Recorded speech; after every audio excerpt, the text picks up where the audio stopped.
ഇന്ന് ഈ meet the പ്രസിൽ ഇന്ത്യയുടെ ബഹിരാകാശ നേട്ടങ്ങൾക്ക് പിന്നിൽ പ്രവർത്തിച്ച ഒരു കൂട്ടം ശാസ്ത്രജ്ഞരാണ് വേദിയിലുള്ളത്. ISROയുടെ ഡയറക്ടറായിരുന്ന doctor A Muthunayagam, cryo engine deputy director D Sasikumaran, cryo പ്രോജക്റ്റിന്റെ project director professor EVS Namboothiri, LPSC associate director Sreedharan Das, VSSCയുടെ deputy director doctor Majeed, PSLV project director George Koshy, cryo സ്റ്റേജിന്റെ group director Kailas Nathan, quality assurance director Jayakumar, project manager Sarvesan, test facilities head Nicholas തുടങ്ങിയവരാണ് ഇന്ന് ഈ meet the press പരിപാടിയിൽ സംബന്ധിക്കുന്നത്. ഇവിടെ എത്തിയ ആദരണീയരായ മുഴുവൻ അതിഥികളെയും പ്രസ് ക്ലബിന് വേണ്ടി, തലസ്ഥാനത്തെ മാധ്യമ പ്രവർത്തകർക്ക് വേണ്ടി ഹൃദയപൂർവ്വം സ്വാഗതം ചെയ്യുന്നു. അതോടൊപ്പം ഇവിടെ എത്തിയിട്ടുള്ള എല്ലാ മാധ്യമ സുഹൃത്തുക്കളെയും സ്വാഗതം ചെയ്തുകൊണ്ട് ആദ്യമായി സംസാരിക്കുന്നതിന് ഡോക്ടർ എ മുത്തുനായകം അദ്ദേഹത്തെ ക്ഷണിക്കുകയാണ്. My former colleagues, ladies and gentlemen, I would like to introduce the subject. As we know, some of the events presented in a fiction and in a cinema and in a drama and so on do not represent the reality in life, and they are not historical. Truth must prevail, and history should be based on truth only. This book, which was released last month, published by HarperCollins, presents my professional experience in the realms of space and ocean in Government of India over a period of about 35 years as a comprehensive historical record, and also to inspire future generation. This book has 22 chapters that trace my journey through the prestigious institution of higher learning both in India and abroad, and records the ups and downs of my career in ISRO and later my contributions to the Department of Ocean Development. The recently released film Rocketry and the interviews of my former colleague Nambinarayanan in social media, his claims and his lectures in different public fora about his contributions to the propulsion systems development over the last few years appear to mislead the public on historical facts. At the request of my colleagues in ISRO, I have prepared a brief write-up of 2 pages which is circulated to you. It contains my role in ISRO, role of my colleague Nambinarayanan, claims of Mr. Nambinarayanan, role of Mr. Nambinarayanan specifically in cryogenic propulsion systems, and the unfortunate espionage case which was in the last part of my career in ISRO. Clarifications and additional information can be had during the discussion and the questions. My colleagues here, my former colleagues here will present their views on the whole subject. Thank you. കഴിഞ്ഞൊരു 4-5-6 വർഷത്തിനിപ്പുറം ഒരുപാട് claims regarding achievements in ISRO has been raised, and slowly it is becoming into such a വളരെ വലിയ ഒരു ഷേപ്പിൽ വന്നിരിക്കുന്നു. As if നിങ്ങൾക്ക് അറിയാമല്ലോ, ISRO എന്ന് പറയുന്നത് ഒരു 1000കണക്കിന് ഏറ്റവും മോസ്റ്റ് ബ്രില്യൻറ്റ് എഞ്ചിനീയേഴ്സ് അവിടെ വന്ന് അവരുടെ ലൈഫ് അവിടെയാണ് തുടങ്ങുന്നത്. Most of the people who are sitting around ജീവിതം മുഴുവനും ISROയ്ക്ക് വേണ്ടി ചെയ്തതാണ്. വർഷങ്ങളോളം അവർ ചെയ്ത് അതിൻ്റെ എഫക്റ്റാണ് നമ്മൾ കാണുന്ന സക്സസ്ഫുൾ ലാഞ്ചോ ബാക്കിയൊക്കെ അതുമായിട്ടാണ് ബന്ധപ്പെടുത്തി. ഇതാണ് എൻ്റെ ഹിസ്റ്റോറിക്കൽ ഫാക്റ്റ്.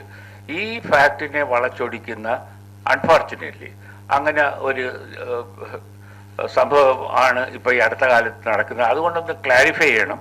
നമ്മൾ ആൾക്കാരൊക്കെ അതിൻ്റെ സത്യങ്ങൾ വ്യക്തമായിട്ട് അറിയണം.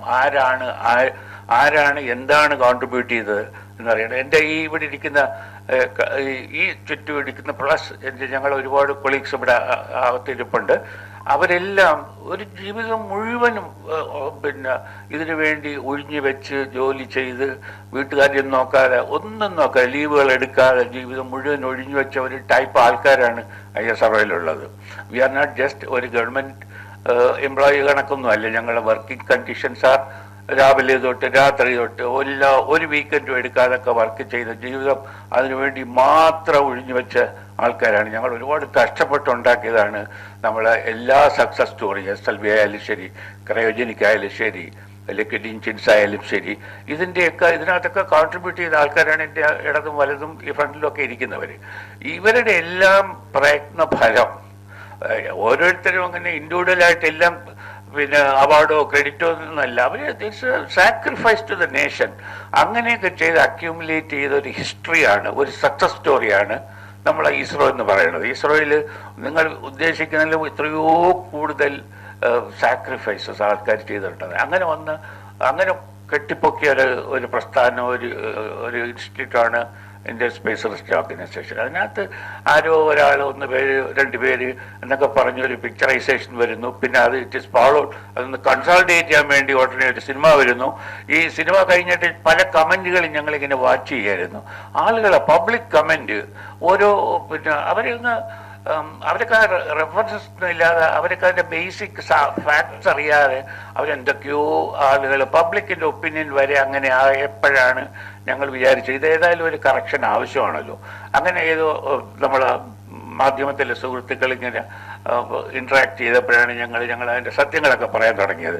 അങ്ങനെയാണ് ഞങ്ങൾ ഈ ഒരു അവസ്ഥ, മാനസികമായ ഒരു അവസ്ഥ എന്ന് പറഞ്ഞാൽ വി വാണ്ട് ടു കറക്റ്റ് നിങ്ങൾ പബ്ലിക്കിൻ്റെ ഒപ്പീനിയൻ, പബ്ലിക്കിൻ്റെ. ഞങ്ങൾക്ക് ആർക്ക് പേഴ്സണൽ വിരോധമൊന്നും ആർക്കുമില്ല. ഞങ്ങളെല്ലാം we are still continue to be friends. പക്ഷെ നിങ്ങൾ ഒരുപക്ഷെ തെറ്റായി ധരിച്ചിരിക്കുന്നു. ആ ഒരു പോയിന്റിൽ നിന്ന് അതിൻ്റെ അടുത്ത പോയിന്റിലോട്ട് ഓരോ ദിവസം കഴിയും തോറും ഇതിങ്ങനെ കൺസോൾഡേറ്റ് ചെയ്ത് വളരെ മോശമായ സത്യമായിട്ടൊരു പുലബന്ധമില്ലാത്ത കണക്കാണ് ഒപ്പീനിയൻസ് ഒക്കെ ഫോം ചെയ്തിരിക്കുന്നത്. എൻ്റെ കൊളീഗ്സൊക്കെ ഉണ്ട്, അവർ സബ്സിക്വൻ്റ്ലി സംസാരിക്കുന്നതായിരിക്കും ഓരോ സബ്ജക്റ്റും. അത് നിങ്ങൾക്ക് എന്തെങ്കിലുമൊക്കെ ഡൗട്ട് ഉണ്ടെങ്കിൽ തീർച്ചയായിട്ടും ചോദിക്കാം.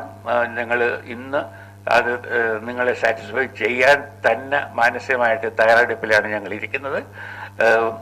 ഓഫ്കോഴ്സ് ഞങ്ങൾ ഇപ്പോൾ വന്ന കൊളീഗ്സ് ഒരു ടോട്ടൽ ക്രോസ് സെക്ഷൻ ആയിട്ടില്ല. പക്ഷേ they are the people who were controlling ISRO.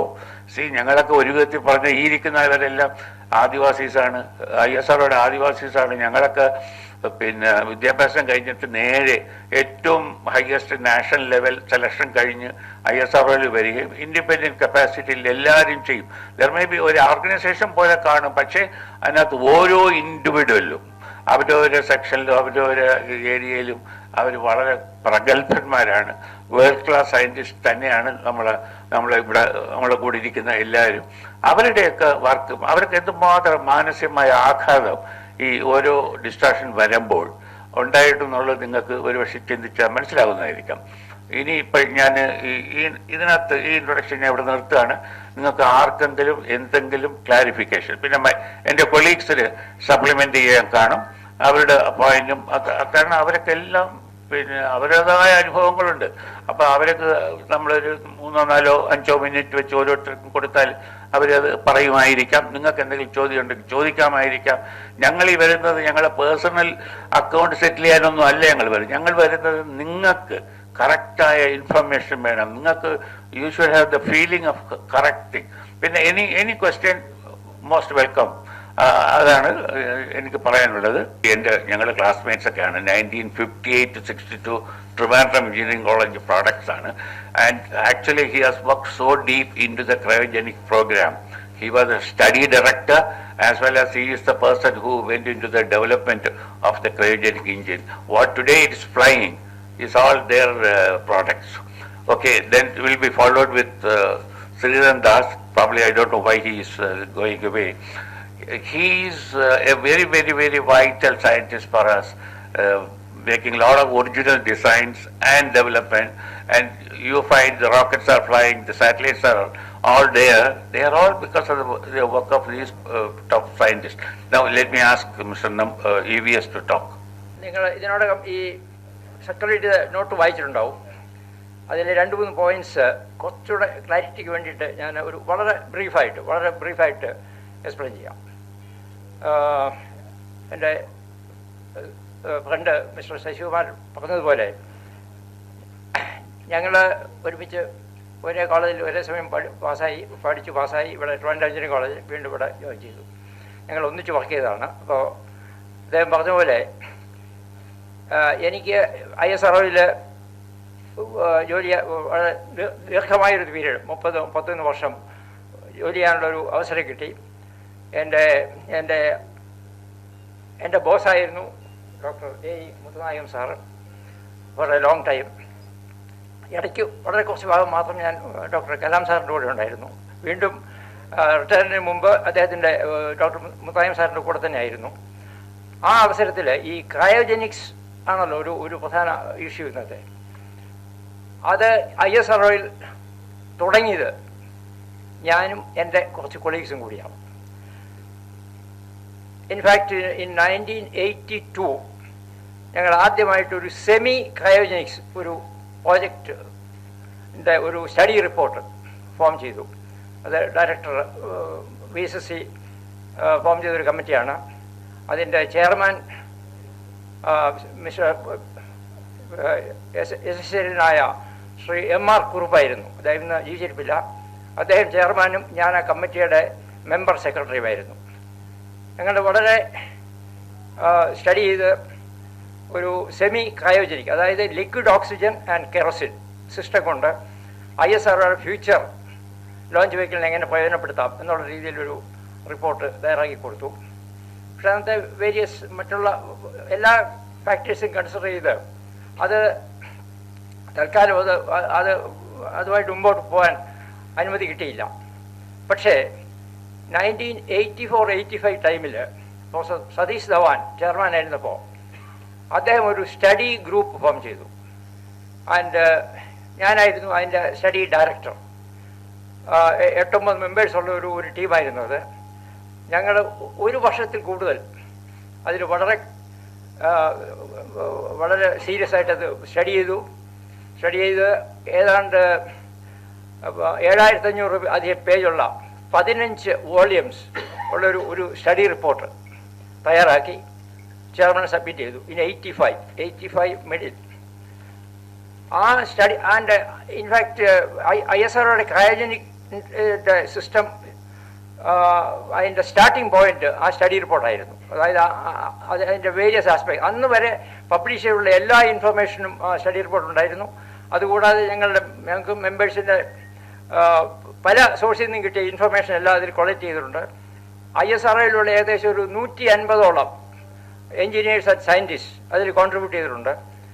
ISROയ്ക്ക് പുറമെ institute of science Bangalore, IITs ഇവിടെയുള്ള ഞങ്ങളുടെ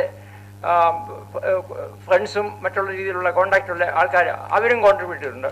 അങ്ങനെ വളരെ സമഗ്രമായ ഒരു സ്റ്റഡി റിപ്പോർട്ടായിരുന്നു അത്. 15 വോളിയമുള്ള വളരെ ബൃഹത്തായ ഒരു study report. And that was A starting point of cryo activities in ISRO. അതിൻ്റെ ബേസിസിൽ ആഫ്റ്റർ 2 years എന്നാണ് എൻ്റെ ഓർമ്മ, 2 or 3 years ഒരു പ്രോജക്റ്റ് റിപ്പോർട്ട് തയ്യാറാക്കാനായിട്ട് ചെയർമാൻ ആവശ്യപ്പെട്ടു. അങ്ങനെ C12 പ്രോജക്റ്റ്, അതായത് 12 ടൺ ത്രസ്റ്റുള്ള ഒരു cryogenic engine, liquid oxygen liquid hydrogen ഉപയോഗിച്ചുള്ള ഒരു റോക്കറ്റ് എഞ്ചിൻ, ക്രയോജനിക് എഞ്ചിനും അത് 12 ടൺ ലോഡിംഗ് ഉള്ള ഒരു സ്റ്റേജും ഡെവലപ്പ് ചെയ്യാനായിട്ട് ഒരു പ്രോജക്റ്റ് റിപ്പോർട്ട് തയ്യാറാക്കി സബ്മിറ്റ് ചെയ്തു. അതിന് ഗവൺമെൻറ് അപ്രൂവലും കിട്ടി. 375 കോടി ചിലവ് വരുന്ന ഒരു പ്രോജക്റ്റായിരുന്നു അത്. അപ്പോൾ അന്നത്തെ ചെയർമാൻ അത് സ്റ്റഡി ചെയ്തു, അപ്രൂവൽ കിട്ടി. പക്ഷേ അതിൻ്റെ ഡ്യൂറേഷൻ ഞങ്ങളുടെ എസ്റ്റിമേറ്റ് ഏതാണ്ട് 7 വർഷമായിരുന്നു. പക്ഷേ ചെയർമാൻ പറഞ്ഞു അത് 7 കൊല്ലം കൊണ്ട് അത് കംപ്ലീറ്റ് ചെയ്യാൻ ബുദ്ധിമുട്ടാണ്. കാരണം ഇത് പുതിയ പ്രോജക്റ്റാണ്, ഇത് ടോട്ടലി ഇൻഡിജിനസ് ആണ്. അതായത് ഒരു ഫോറിൻ ടെക്നോളജി അല്ലെങ്കിൽ വിദേശ സഹായം ഇല്ലാതെ ചെയ്യാനുള്ളൊരു ഒരു ഒരു സംവിധാനമാണ് നമ്മൾ ഉണ്ടായിരുന്നത്. അപ്പോൾ ആ രീതിയിൽ അത് പോയാൽ ഈ 7 വർഷം കൊണ്ടൊന്നും ഇത് നടക്കില്ല. മേ ബി 9 years 10 years ആകും എന്ന് അദ്ദേഹം തോന്നിയതുകൊണ്ട് അത്രയും ഡിലേ ആവണ്ട എന്നുള്ള അതുകൊണ്ടാണ് ഒരു ചേഞ്ച് ഓഫ് പോളിസി ഐസറിലുണ്ടായി. അങ്ങനെയാണ് റഷ്യൻ ടെക്നോളജി, സാറിൻ്റെ നോട്ടിൽ പറയുന്ന പോലെ ഗ്ലൗകോസ്മോസ് റഷ്യയായിട്ട് ഒരു കൊളാബറേഷൻ നടന്നു. അതനുസരിച്ച് വളരെ വളരെ സാറിൻ്റെ ലീഡർഷിപ്പിൽ അതങ്ങനെ പ്രൊസീഡ് ചെയ്യായിരുന്നു. പക്ഷേ പൊളിറ്റിക്കൽ റീസൺസ് കൊണ്ട് അത് ടെക്നോളജി ട്രാൻസ്ഫർ പാർട്ട് നടന്നില്ല. പക്ഷേ അവർ ready to fly stages supply ചെയ്യാൻ സമ്മതിച്ചിരുന്നു. ആദ്യം 3 ആയിരുന്നു, പിന്നെ അത് ഇൻക്രീസ് ചെയ്ത് 7 ആക്കി എണ്ണം കൂട്ടി. പക്ഷേ technology transfer was totally stopped. അപ്പോൾ അതിൻ്റെ ബേസിസിൽ ഡോക്ടർ മുസാഹിം സാറ് ചെയർമാനായിട്ടുള്ള ഡിസ്കസ് ചെയ്തതിൻ്റെ ബേസിസിൽ അക്വയർഡ് കിട്ടിയ ടെക്നോളജി ഉപയോഗിച്ച് നമ്മൾ പുതുതായിട്ട് ഒരു പ്രോജക്റ്റ് ഫോം ചെയ്തു. അങ്ങനെയാണ് കസ് പ്രോജക്റ്റ്, ക്രയോ അപ്പോസ്റ്റേജ് പ്രോജക്റ്റ്. അതിൻ്റെ പ്രോജക്റ്റ് ഡയറക്ടർ മിസ്റ്റർ ജ്ഞാനഗാന്ധി ആയിരുന്നു. ആ പ്രോജക്റ്റ് മാനേജ്മെൻറ്റ് ബോർഡ് ചെയർമാനായിട്ട് എന്നെ അപ്പോയിൻറ്റ് ചെയ്തു. ഞാൻ അന്ന് മുതൽ 1995 മുതൽ ഞാൻ റിട്ടയർ ചെയ്യുന്നവരെ I continued as the chairman of the project management board of cryo upper stage project. അപ്പോൾ അതിൻ്റെ പാരലായിട്ട് അപ്പോൾ ത്രൂ ഔട്ട് ഒരു പ്രത്യേക കാര്യം പറയാനുള്ളത്, through out this activities this period the cryogenic research and development part I was handling throughout. പിന്നെ last 5-6 വർഷമാണ് ഈ cryogenic apostage project. Dr. Mr. Janagandhi was the project director and I was the chairman of the project management board. So ഇത് നോക്കിയാൽ നിങ്ങൾക്ക് മനസ്സിലാവും, through out ഇതിൻ്റെ ആക്ടിവിറ്റീസിൽ I was involved. Except for a very short period when I was with Dr. Kalam for the SLB project. But cryogenics major activity, major hardware realization happened after 95.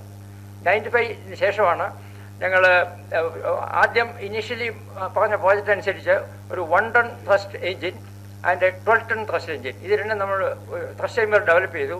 രണ്ടും test ചെയ്തു. 1 ton full rated, 12 ടണ്ണിൻ്റെ derated test conduct ചെയ്തു. All test were successful. And അതുമായിട്ട് വളരെ closely associate ആയിട്ടുള്ള mister Sarvesan and people are here. Very successful thing. But at the ടൈമാണ് ഇത് ഈ ഇൻഡിജിനസിന് നിർത്തി, അല്ലെങ്കിൽ ആ ഇതുകൊണ്ട് ആ പൈസ കൊണ്ട് അല്ലെങ്കിൽ അതിൻ്റെ അലോട്ടഡ് എമൗണ്ട് കൊണ്ട് നമ്മൾ ക്രയോജനിക് റഷ്യൻ ടെക്നോളജിയിലേക്ക് മാറിയത് ആ സമയത്താണ്. ഇതിലൊരു ഇൻട്രസ്റ്റിംഗ് പോയിന്റ് പറയാൻ ഇൻട്രസ്റ്റ് ചെയ്യും. ഈ റഷ്യൻ പ്രോജക്റ്റ് തുടങ്ങിയതിന് ശേഷം അവിടെ നിന്നൊരു ടീം വന്നിരുന്നു. അവിടുത്തെ ഈ ക്രയോജനിക് പ്രോജക്റ്റിൻ്റെ അവരുടെ ഡെവലപ്മെൻറ്റിൻ്റെ പ്രൊഫഷൻ ചീഫായിരുന്ന സെലക്ഷനെ ഉൾപ്പെടെ ആൾക്കാർ വന്നിരുന്നു. അവരെ നമ്മൾ ഈ പ്രോജക്റ്റ് നമ്മളുടെ ഡിസ്കഷൻ ഇടയ്ക്ക് ഇതിൻ്റെ ഒരു വീഡിയോ കാണിച്ചു. നമ്മളുടെ ഇൻഡിജിനസ് ക്രയോ ടെസ്റ്റ് ചെയ്യുന്ന വീഡിയോ കാണിച്ചു. First question from the head of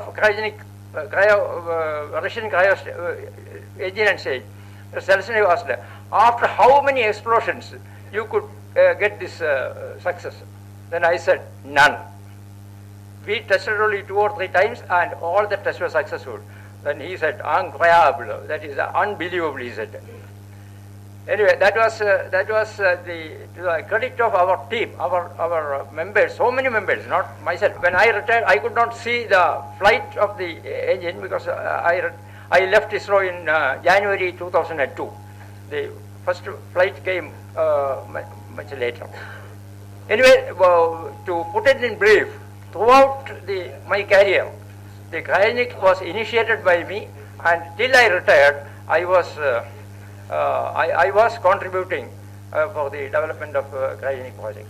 It is a very complex system involving multidisciplinary contributions.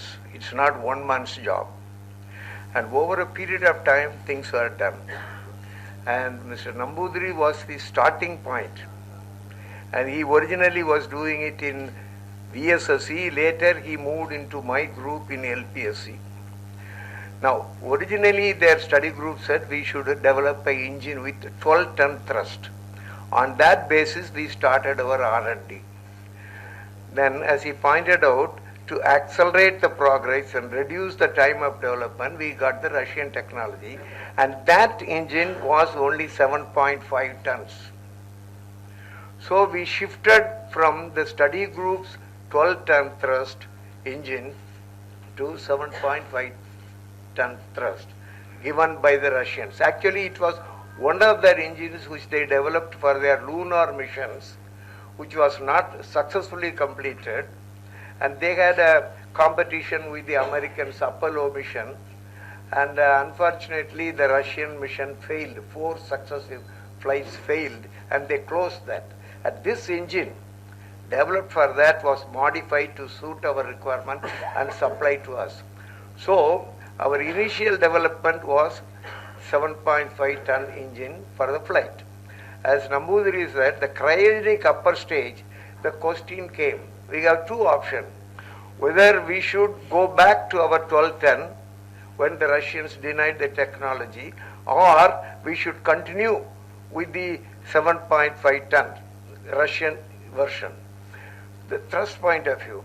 So, after analyzing the various technologies we have acquired, learned, and our knowledge and so on, we decided to go to the 7.5 ton thrust.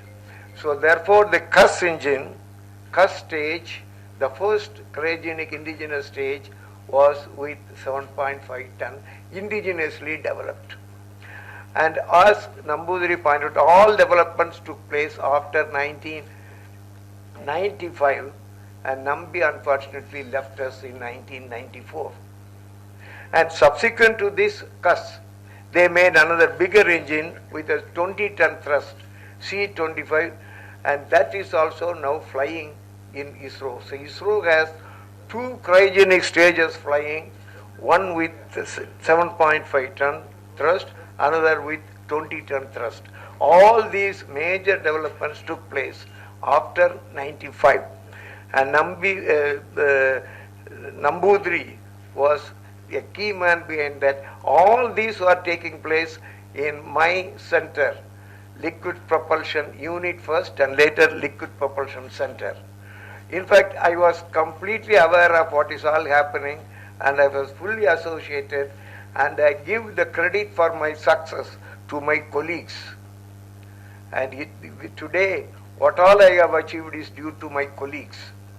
And I am willing to take the responsibility for any failure because I should have corrected it. Thank you. Mr. M. Radhakrishnan, President, Press Club, Trivandrum, Dr. A. Muthanayagam, my director, Shashi Kumar, Mr. Nambudiri, colleagues, Press Club members, I wish you all a good day. I joined the SRO in 1967, worked for 33 years. Therefore, I am quite familiar with what all developments have taken place, who has worked, who has contributed, who is the great person, how great is Dr. Muthanayagam. And LPSC minus Dr. Muthanayagam, almost 0. Okay? Without him, we could not see. Liquid propulsion plays a major part. Without that, we cannot do many missions. And because of his management style, his approach to problems, his understanding of the, I think one person I was afraid to meet because of his theoretical knowledge and questioning, that is Dr. Muthanayagam. He was an asset to the organization. Now, I think I will talk about what I contributed. I think myself and my team has done wonderful work for ISRO without any technology transfer from any other country. Looking into the literature available in VSSC library, that university library, everything was done like that, and catalogs. Because you should understand that all the information in aerospace is available in NASA documents brought by during Sarabhai's time and filling the library in Veli. Many times they come to take photo, I will be the only person sitting there. I have gone through most of the documents, and based on the document, I could meet the requirements of Dr. Muthanayagam. Okay, initially I worked on my working style that you will not believe. I leave my house when my children sleep. I had come home when my children sleep. Therefore, you can see how much I have contributed to my family. Nothing. Okay? There were so many people like that. And initially, I was with Dr. Gupta for 2-3 years. Then I joined Dr. Muthanayagam, worked on development of components, absolutely free atmosphere, wonderful guidance. And initial programs, SLV-3, ASLV, LPSC was involved in reaction control systems and SITC system. SITC system, you will not believe, I am an electrical engineer. It is a aerodynamic subject, chemical engineering. Nobody came forward to develop. And from a literature, one line in American literature, I grasped what it is. There is a solution called strontium perchlorate solution, which nobody understood till I developed the system. And that system is provided to SLV, ASLV, and PSLV. The PSLV, it produces, I think I will just explain. See, when you move on your road, suddenly somebody comes, you get a shock.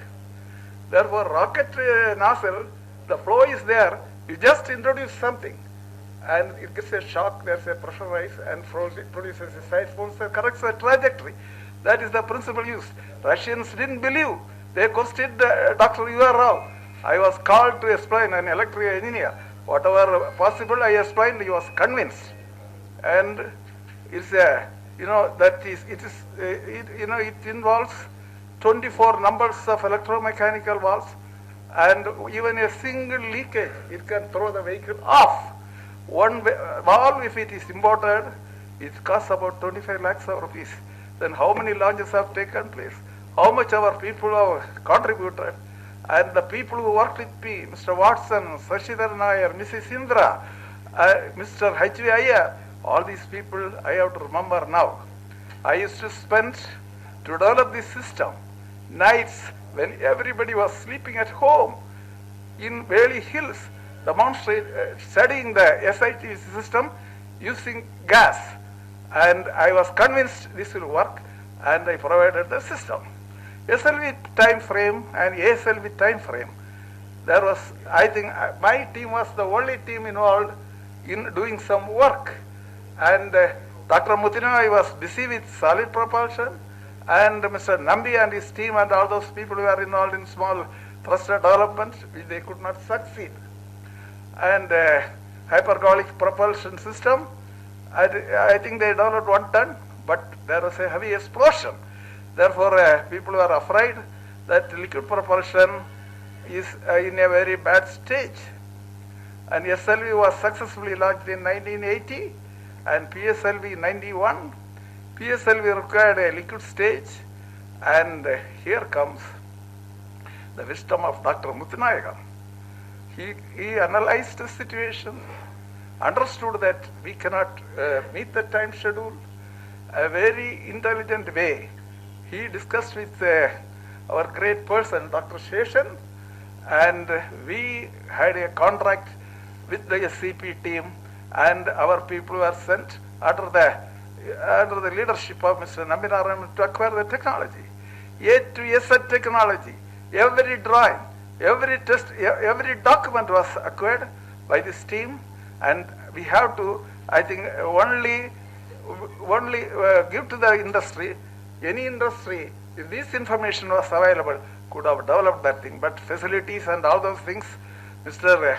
Sarvesan and his team, and by the time when they returned, Dr. Muthuram has formed wonderful teams with wonderful head of the teams, Kasi Viswanathan, Karnanidhi, Sarvesan, all these people, they were given independent responsibilities. Therefore, fabrication was taken care of, testing was taken care of, and the Vikas engine, I think, okay, Vikas engine was realized. It was as per the drawings of the SCP. We didn't do any development work. Therefore, if every time a second PSLV flies, and I think you have to note down, every time the PSLV flies, the SCP fellows have to smile, because their technology is working all the time. And we have made many PSLV launches successfully. Therefore, the credit for PSLV, and there was no development involved. A smart man, okay. Then coming to the Cryogenic project, Mr. Nambudiri briefed. There also we have got certain drawings, but the team was very smart enough to develop the cryo engines. Now coming to met the requirements of ISRO, because it's a very, very wonderful team. Facilities are established. I think I have to here record that there were a lot of original works done, high altitude test facility by Nicholas, like there are very good technological breakthroughs made. And now coming to the cinema, I think some press club member called me and asked whether I have seen the cinema. I know cinemas, I don't go to cinema, and I was avoiding it day for yesterday. I saw it. I could not proceed then. So much, I know the full history of what is happening in ISRO, who has worked, who has tried, and how it is possible for one actor comes. I think hereafter the progress of ISRO will be judged by, what is the name of the actor? Not Madhavan, that fellow last comes and appreciates the things. And Shahrukh Khan, all these people, they have to decide who is working and who is not working. It's a very bad situation in India. And also I wonder how a project done in ISRO for the government, for the country, can be exhibited in just such a way, giving wrong impressions. And I am unable to believe which country will tolerate all these things. Therefore, and coming to the last part, 1 minute. Last part, cryo engines being smuggled out through motorcycles and flown through the aircraft, and ISRO is ridiculed. That is a fiction, don't worry. Okay, and in many places, Kalam is shown as a boy. I think That is not reality. I must okay, proceed. But Therefore, how you made that first synchronous motor for gyro without going home and sleeping in the laboratory? okay, I think that's a story. See, one main element in the gyroscope is control guidance is gyroscope. It requires a 24,000 RPM motor, and 2-3 people were developed, and it was by boss Dr. Gupta told, whoever is developing, I will give a party. That day I stopped. Going home, I asked my wife to pack Umikiri. For 2 weeks, stayed there, slept there, and spent some time in the university library. When I scanned through the literature, I found there's a material the Americans are using called P6 alloy. I spotted. I went and bought a book on the use of, to know more about that thing. Some bookshop was there. My own money, that time 500 rupees, and studied how to use it. And day and night, with the help of the workshop, I fabricated. Before the time specified, I developed that thing, and And you slept in the laboratory. I used to sleep because I can sleep anywhere. That's the problem. And okay, it was recognized. Now I think they have improved and that they are using the gyroscope. Therefore, this is the working style. Now coming to the point, LPSC, as long as Dr. Muthanayam was there, people worked without fear. They were, I think they will work because of his management style, his smile, and we had great admiration for his technical expertise. And that's what I want to tell you. And LPSC was great because of Dr. Muthanayam. Okay, thank you. ഞാൻ അധികം പോകുന്നില്ല, ഒന്ന് രണ്ട് കാര്യങ്ങൾ മാത്രം. 1974 Vikas engine, അതിൻ്റെ original engine is Viking engine. അതിൻ്റെ technology ആ ടീമിൽ എനിക്കും പോകാനുള്ള ഒരു അവസരം കിട്ടി. അന്ന് പോകുന്നതിന് മുമ്പ് അന്നത്തെ joint secretary Seshan, very tough man, അന്ന് പറയുമായിരുന്നു, നിങ്ങൾ ഈ ചെറുപ്പക്കാർ ഫ്രാൻസിലേക്ക് പോവുകയാണ്, ലോകം എല്ലാം നിങ്ങളെ നോക്കി നിൽക്കുകയാണ്, ഈ വളർന്നിരുന്ന നമ്മുടെ നാടിന് ആവശ്യമായ technology, high thrust liquid engine technology എടുക്കാനായിട്ട് അവിടെ പോവുകയാണ്, വളരെ കെയർഫുള്ളായിരിക്കണം, പുറത്ത് തനിച്ചു പോകരുത്, ഒറ്റ ആളായിട്ട് പോകരുത്.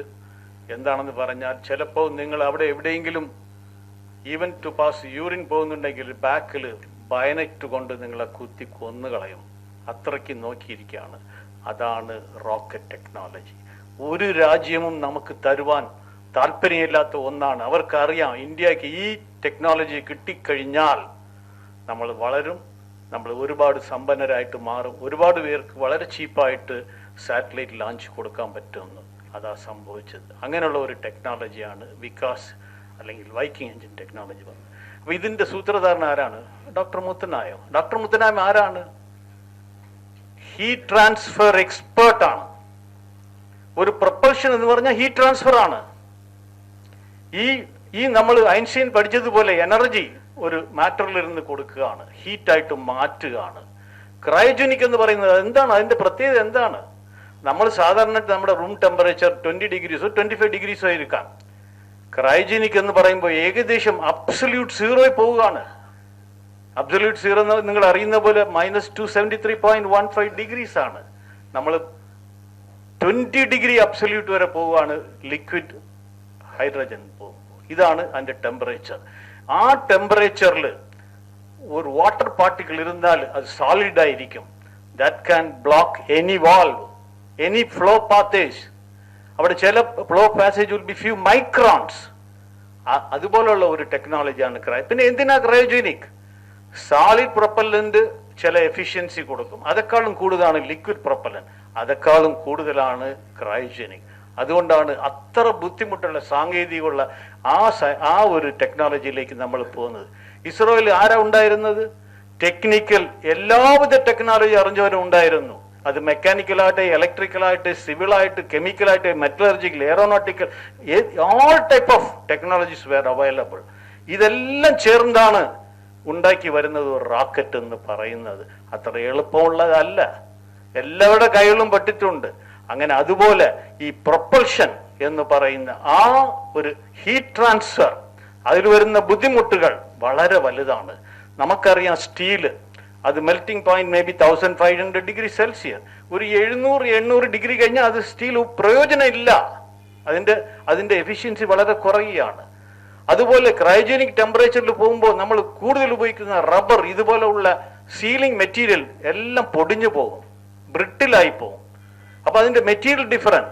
അപ്പൊ ISROയിൽ ഇരിക്കുന്ന മെറ്റലർജിസ്റ്റ് അവർ പ്രയത്നപ്പെട്ട് എത്രയോ വെറൈറ്റി ഓഫ് മെറ്റീരിയൽസ് ഉണ്ടാക്കിയിട്ട് അങ്ങനെ ഒരുപാട് എനിക്ക് പറയാം, കൂടുതൽ പറയാൻ ആഗ്രഹിക്കും. അങ്ങനെ ഒരുപാട് ടെക്നോളജിസ്റ്റും സപ്പോർട്ട് സിസ്റ്റമും ചേർന്ന് വരുന്നതാണ് ഒരു റോക്കറ്റ്. അത്ര കോംപ്ലക്സ് സിസ്റ്റമാണ്. ഇത്രയും പറഞ്ഞുകൊണ്ട് ഞാൻ നിർത്തുകയാണ്. Thank you. 72-ൽ ISROയിൽ ജോലി ചെയ്യാൻ കയറി ഒരു ഗ്രാജുവേറ്റ് എഞ്ചിനീയറായിട്ട് 2014 വരെ 42 വർഷം ജോലി ചെയ്തു. അപ്പോൾ അതിനിടയ്ക്ക് എനിക്ക് ഈ പറയുന്ന ഇപ്പോൾ ഇവിടെ പറഞ്ഞ വികാസ് എഞ്ചിൻ ടെക്നോളജി ഫ്രാൻസിൽ പോയി അക്യൂർ ചെയ്യുന്ന ടീമിൽ ഞാനും ഉണ്ടായിരുന്നു. അതേപോലെ ആ ടീമിൻ്റെ 1978-ൽ ആ ടീം ടെക്നോളജി അക്യൂർ തിരിച്ചു വന്നു. 16-17 വർഷം, അതായത് 1993 ആണ് ആദ്യത്തെ PSLV നമ്മൾ ഫ്ലൈ ചെയ്യുന്നത് ഈ റോക്കറ്റ് ഉപയോഗിച്ച്. 16 വർഷം അല്ലെങ്കിൽ 15 വർഷം ഈ കാലയളവ് ഉപയോഗിച്ചിട്ടാണ് ഇങ്ങനെ ഒരു ടെക്നോളജി, അതായത് ഫ്രാൻസിൽ നിന്ന് നമുക്ക് കിട്ടിയ ടെക്നോളജി വെച്ച് നമുക്ക് ഒരു PSLV റോക്കറ്റ് ഉണ്ടാക്കാൻ പറ്റിയത്. അതിൽ പലരും ഈ പറയുന്ന സോഷ്യൽ മീഡിയയിലൊക്കെ ക്ലെയിം ചെയ്യുന്ന വ്യക്തി പറയുന്നത് പോലെ അത്രയ്ക്ക് എളുപ്പമായിരുന്നെങ്കിൽ ആ ഒരു വ്യക്തിയുടെ കോൺട്രിബ്യൂഷൻ ആണെങ്കിൽ എന്തിനാണ് ഇത്രയും വർഷം എടുത്തത്? അപ്പോൾ ഈ റോക്കറ്റ് ടെക്നോളജിയുടെ കോംപ്ലിക്കേഷൻസ്, അതായത് മൾട്ടി ഡിസിപ്ലിനറി ടാസ്ക്കാണ്. ആയിരക്കണക്കിന് എൻജിനീയേഴ്സും 10,000-കണക്കിന് ടെക്നീഷ്യൻസും ഞങ്ങളുടെ ഓർഗനൈസേഷനിലും അതിന് പുറത്തും അകത്തും എല്ലാം വർക്ക് ചെയ്തിട്ട് ആണിത് മെറ്റീരിയലൈസ് ചെയ്തത്. അപ്പോൾ അതിൻ്റെ ക്രെഡിറ്റ് ആ രീതിയിൽ വേണം നമ്മൾ മനസ്സിലാക്കാനായിട്ട്. പിന്നെ ബോസിൻ്റെ ക്വാളിറ്റി മുത്തുനായൻ സാറ് പറഞ്ഞു, അതായത് ബോസ് ഫെയിലിയേഴ്സ് മാത്രം എടുക്കുന്നു, ബാക്കി സക്സസ് മുഴുവൻ മറ്റുള്ളവർക്ക്, വർക്ക് ചെയ്യുന്ന ആൾക്കാർക്ക് വീതിച്ചു കൊടുക്കുന്നു. ഒരിക്കലും ഒരു ബോസ് സക്സസ് ക്ലെയിം ചെയ്തിട്ടില്ല. അവരെല്ലാം ഫെയിലിയർ വരുമ്പോൾ മാത്രമേ മുമ്പോട്ട് വന്നിട്ടുള്ളൂ. അവർ ഫെയിലിയർ എൻ്റേതാണ്, വേറാസ് സക്സസ് നിങ്ങളുടെ എല്ലാവരുടെയും കോൺട്രിബ്യൂഷനാണ് എന്ന് പറഞ്ഞ് ഷെയർ ചെയ്യുന്ന ഒരു കൾച്ചറാണ് ISROയിലുള്ളത്. ഒരിക്കലും ഒരു വ്യക്തി, ഒരു ചെയർമാൻ ആണെങ്കിലും ഒരു ഡയറക്ടർ ആണെങ്കിലും ഒരിക്കൽ പോലും സക്സസ് പൂർണ്ണമായിട്ടും ക്രെഡിറ്റ് ചെയ്ത് വാങ്ങിച്ചിട്ടില്ല. പിന്നെ ക്രയോജനിക്കിലോട്ട് വരുമ്പോൾ എനിക്ക് വലിയൊരു ഭാഗ്യം കിട്ടി ക്രയോജനിക് ടെക്നോളജിയിൽ വർക്ക് ചെയ്യാനായിട്ട്. അതായത് ക്രയോജനിക് ടെക്നോളജി 1995 കസ് പ്രോജക്റ്റ്, അതായത് നമ്മൾ ദേശീയമായി ഒരു ക്രയോജനിക് എൻജിൻ ഡെവലപ്പ് ചെയ്യണം.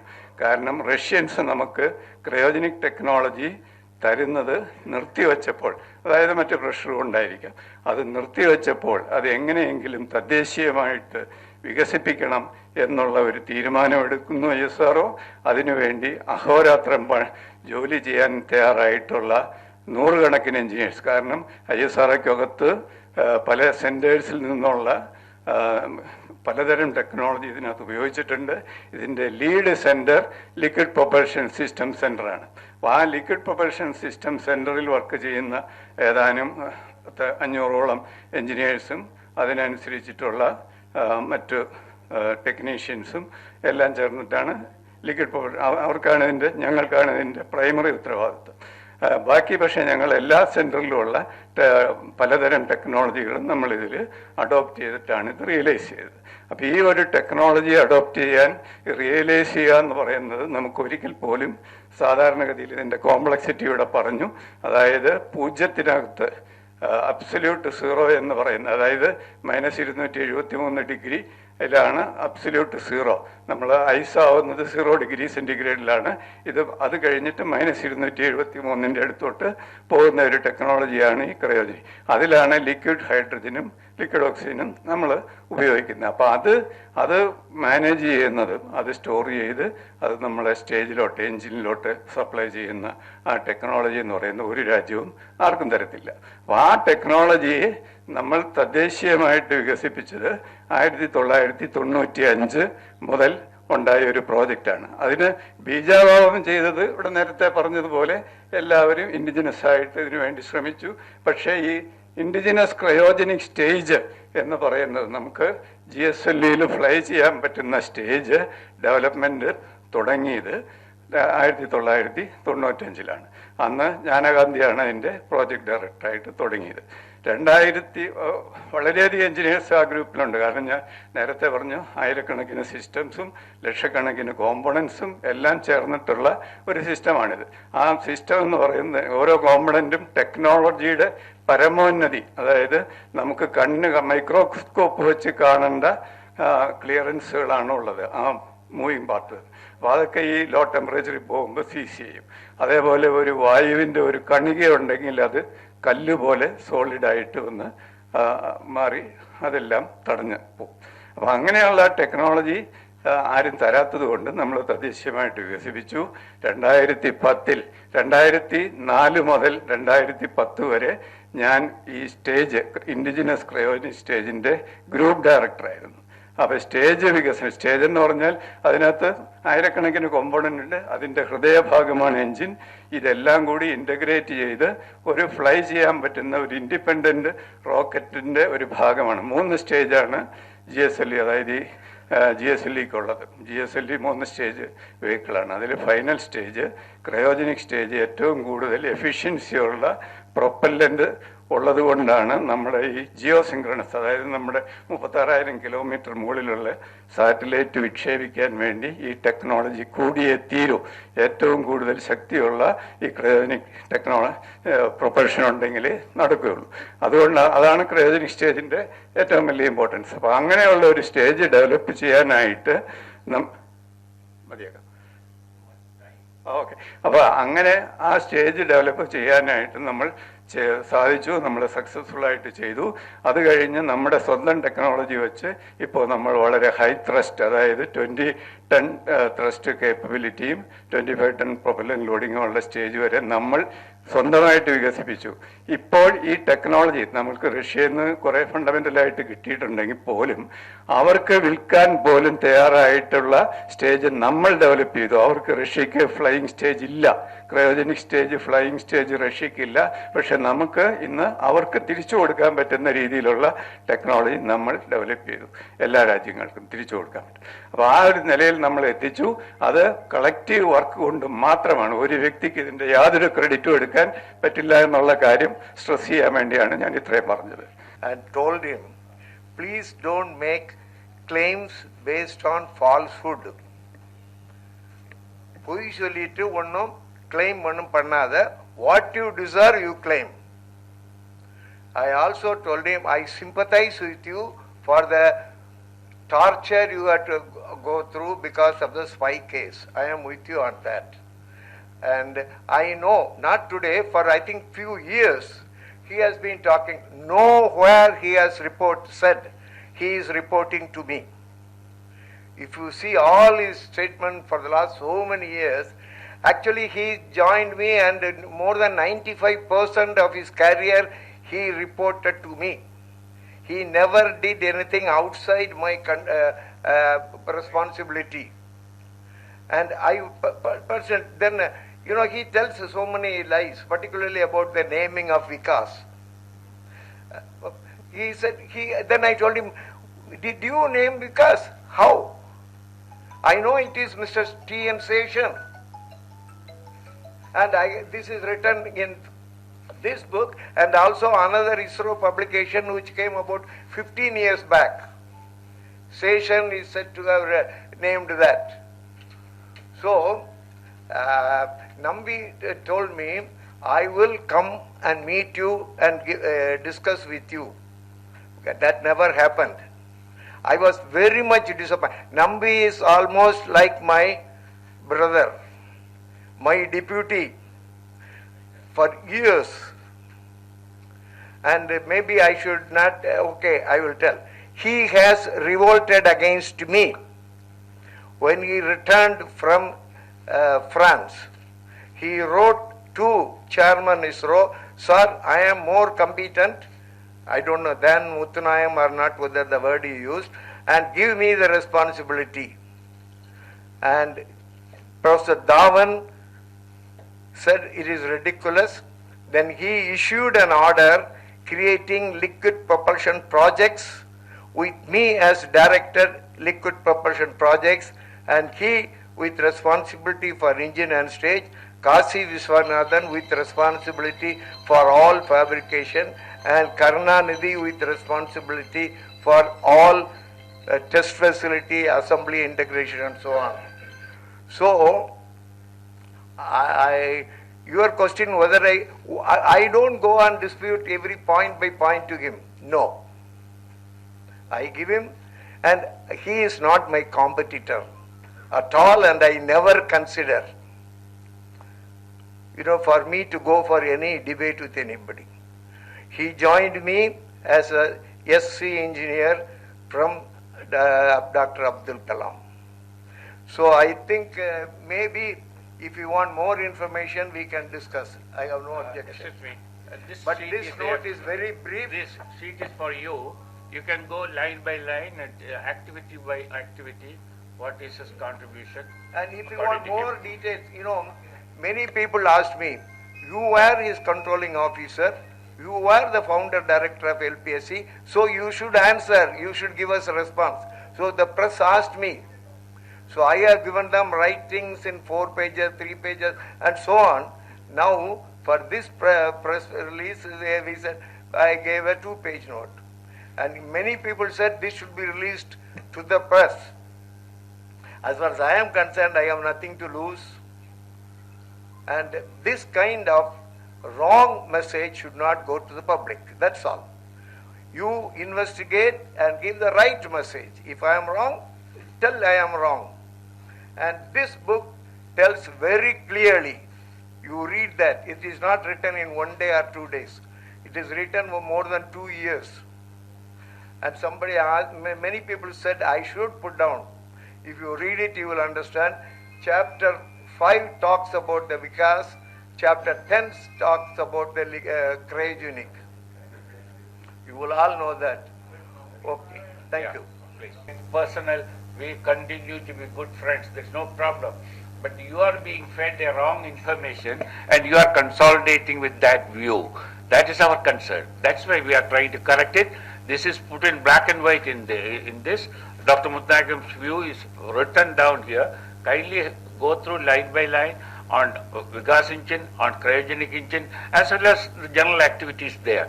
So you will get a total, final, confirmed and authenticated view. ISRL ഒരു കൾച്ചറുണ്ട്. ഈവൻ ഇന്ന് തന്നെ നമ്മൾ ഈ റിയാക്ഷൻ ഞങ്ങൾക്കറിയാം, ഞങ്ങളൊരു 5-6 വർഷം ലേറ്റാണ് ഈ വന്ന് നിങ്ങളുടെ ഇത് പറയുന്നതിന്. പക്ഷെ നമ്മളങ്ങനെ ഒരു പേഴ്സണൽ ടു പേഴ്സൺ ഒരു ഫൈറ്റിംഗ് മോഡൊന്നും അല്ല. പക്ഷെ ഈ എറേഴ്സ് ഇങ്ങനെ അക്യൂമുലേറ്റ് ചെയ്ത് അത് വലിയൊരു സിറ്റുവേഷൻ ആയതുകൊണ്ട് മാത്രമാണ് ഞങ്ങൾ ഇന്നിപ്പം വെളിയിലോട്ട് വരുന്നത്. താങ്കൾ പറഞ്ഞ കണക്ക് പുള്ളിയുടെ പത്മഭൂഷൺ അവാർഡ് നമ്പി ISRO ഒക്കെ വിട്ട് 15 വർഷം കഴിഞ്ഞിട്ടാണ് അദ്ദേഹത്തിന് പത്മഭൂഷൺ കിട്ടുന്നത്. ISROയുടെ ഒരു ആക്ടിവിറ്റി ആയിരുന്നുവെങ്കിൽ ISROയിൽ ഇരിക്കുന്ന സമയത്ത് കിട്ടാമായിരുന്നു. അതുമാത്രമല്ല, ഞങ്ങളൊക്കെ മനസ്സിലാക്കിയിരിക്കുന്നത് ഫാക്റ്റും ISROയുടെ ഒരു റെക്കമെൻഡേഷനും പിന്നെ അത് പോയിട്ടില്ല. നമ്പിയെ പോലെ ഒരു സയന്റിസ്റ്റിന്റെ ആക്ടിവിറ്റി ആയിരിക്കണം ബേസ് ലൈൻ. പക്ഷെ അതങ്ങനെയാണെന്ന് എനിക്ക് തോന്നുന്നില്ല. അല്ല, ഇത് ആക്ച്വലി ഈ ഫിലിം വന്നത് ഫിലിം വരുന്നുണ്ട് എന്നൊക്കെ ഉള്ള ഒരു ധാരണ എന്നല്ലാതെ എന്താണ് അതിൻ്റെ കണ്ടന്റ്, എന്താണ് സബ്ജക്ട് മാറ്റർ, അത് ഞങ്ങൾക്കറിയില്ല. സിനിമ വന്നതിന് ശേഷമാണ് വളരെ വളരെ വളരെ ഡിസ്റ്റോർട്ടഡ് ഒരു വ്യൂസൊക്കെ അതിനകത്ത് വന്നിട്ടുണ്ട്. ആക്ച്വലി ഈ ഞങ്ങളെ ഈ വ്യൂസൊക്കെ അവർക്കെല്ലാം അറിയാം എന്നാണ് ഞാൻ മനസ്സിലാക്കുന്നത്.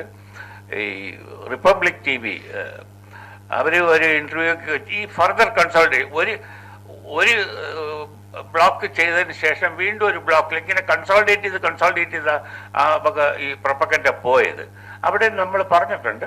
Let us see. I will add one thing about the espionage case. It came towards the end of my period at ISRO, and I am very sad about that case. The whole issue, there are many questions still to be answered. Actually, it comes under Official Secret Act, and such spy cases, the state government has got no jurisdiction to investigate unless concurred by the union government. This all now I understand. At that time, I was totally isolated. I was the director of the center, and Chairman ISRO directly dealt with the Kerala police, bypassing the director and taking administrative action on 2 of my senior colleagues, Shashi Kumar and Nambi Narayanan, who were reporting to me. So these are all questions to be answered. And again, now I understand this espionage was on cryogenic, which never existed on ISRO in 1994. In a non-existing technology espionage case, with the concurrence of the department by Kerala police, and finally, about 2 years back, some superintendent of police retired. Unfortunately, he is no more, informed me, sir, I was asked to arrest you, but I didn't arrest you because I didn't find any reason to arrest you. So there is some big question mark, unanswered questions, which only ISRO knows. How a case under the Official Secret Act, ISRO concurred to act by the Kerala police. All these things, if you know, I think Shashi knows more. He is one of them. How the whole thing happened, how the whole thing was built, how it was all twisted, and finally it is American President Biden put against us. That is brought in. All kinds of manipulations, I don't know. Who had interest on what? This all needs the media kindly investigate, look into the facts, come out with facts for the knowledge of the public. It will be useful. Actually, I am totally out of the picture because they never consulted me, they never associated me. Fortunately, Government of India said, we want your services, so we will take you to another department. I was willing to leave the country. I said, give me a equivalent post or give me leave. So government, that principal secretary to Prime Minister, Mr. A.N. Verma told me, we need you in the country. We will find you a job. I said, okay, sir. So my case was very well known to the higher levels in Delhi. If you read this book, you will understand how I was treated, how was my life in ISRO, career-wise. Professional-wise, it was very pleasant. I had a very rough time in my career. No problem. But I differentiated my personal life and my professional life. നമ്പിക്ക് മിസ്ഹാൻഡ്ലിംഗ് ഉണ്ടെങ്കിൽ പറയാനാണ് നമ്പിയാണ് അതിൻ്റെ first charge. So അദ്ദേഹം ഒരു picture പറയുന്നുണ്ട്. പക്ഷേ എൻ്റെ experience, actually ഞാനാണ് ആദ്യമായിട്ട് ഈ പോലീസ് കസ്റ്റഡിയിൽ പോകുന്നത്. ഓക്കെ, അത് ഈ പോലീസ് എന്ന് നമ്മൾ പറയുന്നത് ഈ പോലീസ് ആൻഡ് IB എന്ന് പറയുന്ന ഹോസ്റ്റൈൽ ഗ്രൂപ്പ്, പിന്നെ അതിന് followed with CBI, which was a very soft and very professional investigation phase. Earlier phase ആണ് the rough size. അവിടെ നിന്നാണ് ഈ പ്രശ്നങ്ങളുണ്ടായെന്ന് പറയുന്നത്. ഞാൻ 12 ദിവസം കസ്റ്റഡിയിലിരുന്ന വ്യക്തിയാണ്. Nambi was only for 3 days or so. എൻ്റെ എക്സ്പീരിയൻസ് വെച്ച് നമ്പി പറയുന്ന സ്റ്റോറി ഇനി സിനിമയ്ക്ക് വേണ്ടി ഉണ്ടാക്കിയാണോ എന്ന് എനിക്ക് അറിഞ്ഞുകൂടാ. That is too much. അതാകാനുള്ള സാധ്യത കുറവെന്നാണ് എൻ്റെ വിശ്വാസം. പിന്നെ നമ്പിയാണ് അത് പറയേണ്ടത്, അദ്ദേഹത്തിൻ്റെ ഇതാണ്. പിന്നെ ഈ കേസ് സാറ് പറഞ്ഞുകൊണ്ട് ഞാൻ പറയാം.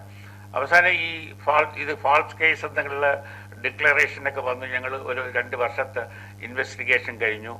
അതിനുശേഷം ഒരു investigation government everybody was not correctly inform. എല്ലാവരും, ഞങ്ങൾക്ക് ഒരു മെക്കാനിസം ഇല്ല, ഈ ISROയിൽ അങ്ങനെ ഒരു മെക്കാനിസം ഇല്ല ടു ഡിഫെൻഡ് എ പേഴ്സൺ. അവരെല്ലാத்தைയും ലെറ്റ് ലൂസ്, എന്തെങ്കിലും ആവട്ടെ, let law takes it course. ഒരുപാട് പ്രശ്നങ്ങൾ ഞങ്ങൾ അതുകൊണ്ട് യാതൊരു കാര്യമില്ലാതെ ഫേസ് ചെയ്തു. അവസാനം സുപ്രീം കോടതി കേസ് ഞാൻ സ്വന്തമായിട്ടാണ് വാദിച്ചത്. ഞാനൊരു 1.5 വർഷത്തെ നല്ല പ്രിപ്പറേഷനോടെ ഞാൻ ആ കേസ് വാദിച്ചതാണ് സുപ്രീം കോടതിയിൽ. അപ്പോൾ സുപ്രീം കോടതിയിൽ തന്നെ അവർ പറയുന്നുണ്ട്, സാറേ you are a scientist, law is very different. ഞാൻ പറഞ്ഞു, no problem, law we will also understand. So I have argued and came out of that. So today, what the case is set to rest is done by our pleading in the Supreme Court. So I obtained that order. Many people think that Nambi was fighting for his life and all that. Okay, he may be fighting, but I can tell you the true story is that the ISRO spy case is set to rest by the Supreme Court judgment, for which I am definitely instrumental for that. പക്ഷേ ഈ നമ്പി പറയുന്ന നടക്കുന്നു, പിന്നെ എനിക്ക് അറിഞ്ഞൂടാ, എനിക്ക് പറയാൻ അറിഞ്ഞൂടാ. Nambi was in his own environment. പക്ഷെ എനിക്ക് അങ്ങനെ ഒന്നും തോന്നിയിട്ടില്ല. അങ്ങനെ എനിക്ക് ഒരു ഡ്യൂ റെസ്പെക്റ്റും ഒക്കെ ഉണ്ടായിരുന്നു. അഫ്കോഴ്സ് 10-12 ദിവസം നിങ്ങൾക്ക് വെള്ളം തരുന്നില്ല, നിങ്ങളെ ഇരിക്കാൻ സമ്മതിക്കുന്നില്ല, ഉറങ്ങാൻ അങ്ങനെയൊക്കെയുള്ളൊരു വലിയൊരു ഹ്യൂമിലിയേഷൻസ് ഉണ്ട്. അല്ലാതെ ഈ നമ്പി പറയുന്ന എനിക്കൊരു ഫിസിക്കൽ അസോൾട്ട് എന്നൊക്കെ പറയുന്ന അറിഞ്ഞൂടാ. എനിക്ക് I am not able to tell. I don't believe at least. I don't he the right person to tell. Yes, അത് ശരി. ലുക്ക്, ഇത് ഇപ്പോൾ ഓഫ്കോഴ്സ് ഒരു കോടതിയിൽ ഇരിക്കുന്ന ഒരു കേസാണ്. അതുമല്ല, സുപ്രീം കോടതിയുടെ ഡയറക്ഷനിൽ വന്ന ഒരു കേസാണ്. അതിനകത്ത് അവർക്ക് 18 പേരൊക്കെ CBIയും അല്ല IBയും കേരള പോലീസിലുള്ള 18 ഓഫീസേഴ്സിൻ്റെ മുകളിൽ ചാർജ് ഷീറ്റ് നടന്നിട്ടുണ്ട്. അതൊരു ലീഗൽ പ്രോസസ്സ് അങ്ങനെ പോയിരിക്കുകയാണ്. അവിടെ നമുക്ക് പിന്നെ ഇൻ്റർഫിയർ ചെയ്യാനോ അതിനെപ്പറ്റി ഒരു കമൻറ്റ് പറയുന്നത് പബ്ലിക്കായിട്ട്. പ്രൈവറ്റായിട്ട് anybody comes I can tell what my mind is, but in a public forum I find it difficult. No, it's not right. You be specific. നിങ്ങളുടെ ക്വസ്റ്റ്യനിൽ രണ്ടാമത്തൊരു പാർട്ടുണ്ട്, അതെന്താണ് പറ. അല്ലെങ്കിൽ സുപ്രീം കോടതി അങ്ങനെ ഓർഡർ ഇടത്തില്ലല്ലോ. സുപ്രീം കോടതി did do it straight away. അവരൊരു commission വെച്ചു, ഒരു ജെയിൻസ് കമ്മീഷൻ. കമ്മീഷന്റെ റിപ്പോർട്ട് കൊടുത്തതിന് ശേഷമാണ് സുപ്രീം കോടതി പിന്നെ ഈ 18 പേരൊക്കെ എഗൻസ്റ്റായിട്ട് പോകാൻ പറഞ്ഞിട്ടുള്ളത്. ഇപ്പം അതിൻ്റെ പ്രൊസീഡിങ്സ് ഒക്കെ നടക്കുകയാണ്. ഇതിനകത്ത് ഒരു വ്യക്തി ഇതിനിടയ്ക്ക് UK പോകാനായിട്ട് ശ്രമിച്ചപ്പോഴത്തേക്ക് അദ്ദേഹത്തെ അവർ എയർപോർട്ടിൽ തടഞ്ഞ് വിട്ടിട്ടുണ്ട്. അപ്പം that means the case is proceeding. അത് അതിൻ്റെതായ സൈഡിൽ അങ്ങനെ പോവുകയാണ്. എങ്ങനെയാണെന്ന് എനിക്കറിയില്ല. പക്ഷേ ഞങ്ങൾക്കെല്ലാം spies case. See, you said that 95% of the time Nambi has spent time with you, okay, officially to you. Yeah. Now, other than the ISRO case, whether any disciplinary action you have... No, I have not taken any. I don't know. He applied for voluntary retirement, that I know. Twice or thrice, or I don't know. Okay. I think, Any of that I don't remember. I think there is... It is very old. But So there is a reference that he has written a book. പുള്ളി ഒരു book എഴുതിയിട്ടുണ്ട്, മലയാളത്തിലാണ് എഴുതിയിരിക്കുന്നത്. അതിൽ പറഞ്ഞത് പുള്ളി ഈ voluntary retirement എടുക്കാനുള്ള റീസൺ അദ്ദേഹം അന്ന് പറഞ്ഞത്, എനിക്ക് ഇന്ത്യയുടെ സ്പേസ് പ്രോഗ്രാം ബില്ല് ചെയ്യണമായിരുന്നു, എനിക്ക് അതിനാവശ്യമുള്ള ബഡ്ജറ്റ് ഒന്നും കിട്ടിയില്ല, അതുകൊണ്ടാണ് പുള്ളി വോളണ്ടറി റിട്ടയർമെന്റ് പുള്ളിയുടെ ബുക്കിൽ എഴുതിയിട്ടുണ്ട്. പക്ഷേ നമ്മൾ ഈ കേസ് നോക്കിയാൽ ഈ 94-ൽ ഞങ്ങളെ ഈ ഇഷ്യൂ വന്നതിന് ശേഷം ഞങ്ങളെ കേസ് 96-ൽ തീരുന്നുണ്ട്. ഞങ്ങളെ ടെലിംഗ് ദാറ്റ് ഇത് ഫാൾസ് ആൻഡ് ഫാബ്രിക്കേറ്റഡ് എന്ന് പറഞ്ഞാകും. അപ്പം ഈ 96-ൽ ആ കേസ് ഡിസ്പോസ് ചെയ്തതിന് ശേഷം ഞങ്ങൾ എല്ലാം we come back to the department. Nambi അതിനുശേഷം അപ് ടു 2002 വരെ ഒരു 5 വർഷം he was in ISRO. But if a man had any real scheme to go out and do some work, he could have definitely gone away. There was no problem, but he didn't do it. He stayed there and went on taking his salary up to the last day. So he didn't have any scheme with him for him to go and work elsewhere. Yeah.